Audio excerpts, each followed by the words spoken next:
ازيكم عاملين ايه؟ انا مريم قرار وهو عبد الله الشبراوي، وهنكون معاكم في بودكاست وماذا بعد. طب ما هو حلو اهو. A few moments later.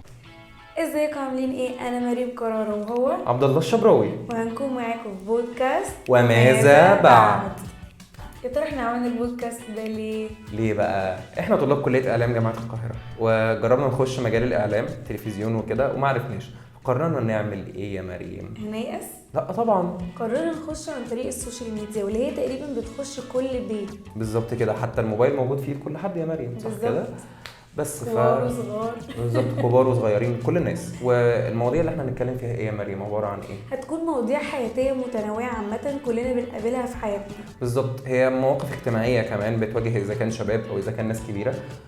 بنحاول ان احنا نوضح وجهه نظر معينه بالنسبه للناس او بالنسبه للاهالي كمان وبالنسبه للشباب الجيل اللي طالع. فدي كانت حاجه مهمه، يمكن ده من الاسباب اللي خلتنا نعمل البودكاست ده. ونيجي لاهم سؤال، اسم البودكاست وماذا بعد؟ ليه بقى وماذا بعد؟ سميناه وماذا بعد لان في نهاية كل موضوع هنناقشه في البودكاست ده هيكون سؤال وماذا بعد، اللي هو احنا بنتكلم في مواضيع اجتماعيه زي ما احنا قلنا دلوقتي انا ومريم، بالظبط. ومواضيع هي اللي بيأثر فيها الزمن يعني على مر العصور اجيال يعني. بالظبط. فبيجي دايما السؤال، احنا هنوصل لفين بعد كده؟ وماذا بعد؟ بس وزي ما انتم شايفين البودكاست هيتصور في رمضان. بالظبط، فكل سنه وانتم كل طيبين سنة وانتم طيبين. ورمضان كريم عليكم يا رب. وان شاء الله استنونا، حلقاتنا هتنزل في رمضان باذن الله، وهيبقى ينزل حوالي 4 حلقات يا مريم. ايوه مظبوط. بالظبط. فان شاء الله خير، وكل سنه وانتم طيبين ورمضان. كريم.